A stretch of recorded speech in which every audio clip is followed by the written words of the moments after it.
Courage to find your own order amid the cosmic chaos. Dear readers, have you ever felt that the world is too complex, like an insurmountable puzzle? Perhaps you've often felt uncertain about the meaning to find in the countless events and people you encounter daily. We instinctively dislike chaos and have a strong desire to assign order and meaning to everything. This essay explores the deep psychology of our inner self and introduces a special book that prompts fundamental questions about how we understand the world. The book I want to introduce today is Witold Gombrowicz' novel Cosmos. When you hear the title, you might think of the famous science documentary by Carl Sagan or perhaps a scientific book on the cosmos. However, Gombrowicz' Cosmos is not a direct exploration of the stars at night or the mysteries of the universe. Instead, it is a profound reflection on the universe within us, the way we perceive the world, create order, and sometimes lose our way or discover new things within that order. This book transcends a simple story, raising fundamental questions about how we ourselves interpret and understand the world, offering readers an opportunity to look more deeply into life through reading. For those who feel distant from the word's knowledge and cultivation and think reading is difficult, this novel will awaken your thoughts and senses, providing a new experience. Gombrowicz, who is he? And what is the story of form? First, I briefly need to introduce the author. Witold Gombrowicz is considered a master of 20th century Polish literature and created a unique and provocative literary world. He viewed humans as continuously creating and resisting the form within our relationships with others. What exactly does this form refer to? Simply put, it encompasses the rules, etiquette, attitudes toward others, and even the ways we think, everything we encounter in social life. We act as good children to some, capable employees to others, and good friends to yet others. All these roles are forms assigned to us either by ourselves or by others. Gombrowicz believed that these forms both liberate humans and simultaneously oppress them, enforcing hypocrisy. His works constantly explore this form and resistance to it, as well as the imperfect and immature existential state of humanity.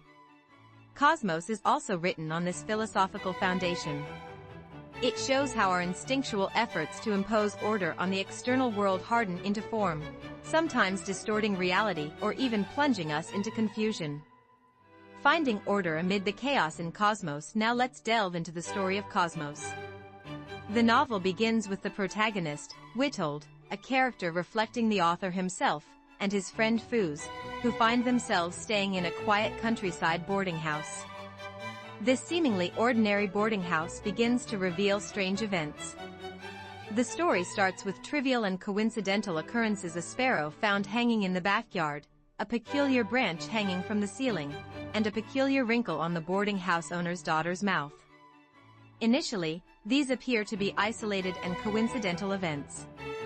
However, Witold and Fuz begin seeking patterns and meaning within these fragments.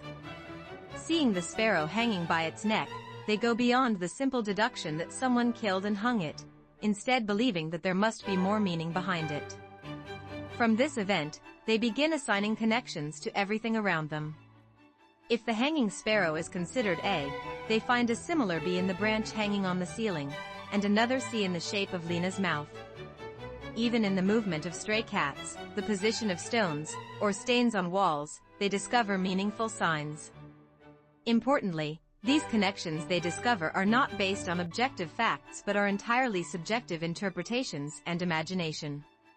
They suspect, speculate, and sometimes fall into near-certain delusions. The novel vividly and mysteriously portrays the process through which these two youths compulsively search for order in the random and fragmented fragments of the world, ultimately constructing their own cosmos. This constructed cosmos is not an objective truth of the external world but a chaotic mirror image reflecting their inner anxieties and desires for meaning. Ultimately, their cosmos distorts reality, blurs the boundary between illusion and reality, and brings confusion to readers as well. This book constantly poses questions to us: is everything we believe we understand about the world truly objective truth, or merely a form we have created ourselves? Questions Cosmos poses to us. Cosmos in everyday life now. Let's discuss why this book is especially useful for those without extensive knowledge or cultivation and the insights it offers. 1. The strong habit of assigning meaning. All of us live by assigning meaning to the world, just like Whittled and Foos. For instance, when we find a single hair on our bed in the morning, we might interpret it as a simple hair or as a sign that we didn't clean thoroughly yesterday or that hair loss is worsening. When a friend's expression seems unhappy, we may worry and speculate about various meanings. Gombrowicz, through extreme scenarios, shows how powerful this assigning meaning behavior is, often dominating our lives. We assign meaning to everything we passively encounter, and these meanings collectively form our own cosmos. This book invites us to reflect on this process. 2. The boundary between subjectivity and objectivity. Is the world we see truly objective, or merely an interpretation filtered through our own glasses? This book strongly suggests that objective truth is ambiguous and that everything is subject to interpretation. People often interpret a single event entirely differently. On a single news story, left and right may offer completely different views, and the same joke from a friend may be viewed as humor by one person and as criticism by another. This novel makes us realize how personal and subjective our way of perceiving the world is and highlights the importance of trying to understand others' perspectives. 3. The violence and freedom of form. Gombrowicz believed humans constantly create forms in social life. In Cosmos, Whittled and Foos impose their own form on surrounding objects, stating, "This is connected to that," or "This is a sign of that." Our lives as well are often trapped in these forms. We fall into forms such as "you must behave in a certain way for your job" or "you must live a certain way at a certain age." This book shows how these forms can narrow our views and cause us to lose our original self. At the same time, by realizing that these forms are artificial, we gain the possibility of breaking free and finding new freedom. 4. Developing the muscles of thought. This book demands readers to continuously question and find their own answers. Since there is no fixed answer, readers must arrange their thoughts and make judgments. This process is akin to developing the muscles of thought. Just as we train our body muscles at the gym, reading this book helps develop our thinking power, our critical thinking. Instead of passively receiving information, this book encourages us to actively seek meaning, question, and attempt new interpretations. For those who feel lacking in knowledge or cultivation, the ability to think independently and ask questions is the most essential starting point of true cultivation.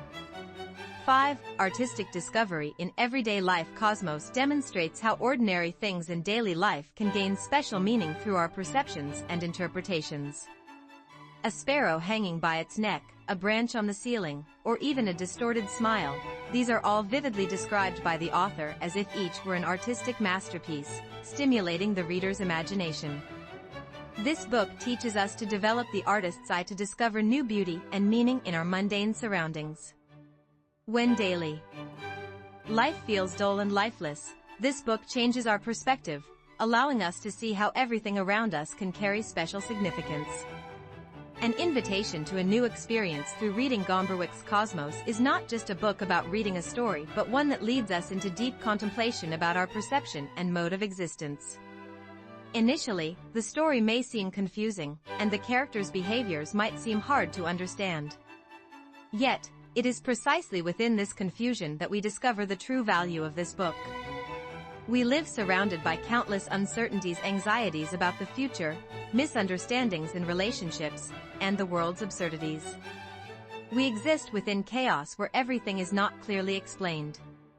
Cosmos honestly shows us how we seek meaning in such chaos, how we create our own order, and how fragile and sometimes comically absurd we are in the process.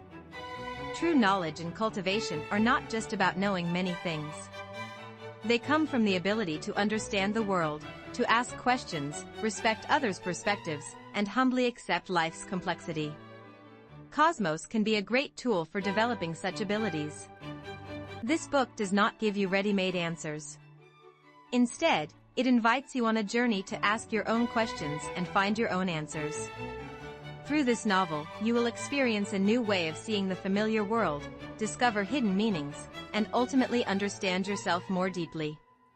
You may sometimes feel frustrated by unanswered questions, but all these processes will broaden your intellectual horizons and enrich your life. I earnestly encourage you to take the courage to open cosmos and experience the joy of creating your own cosmos.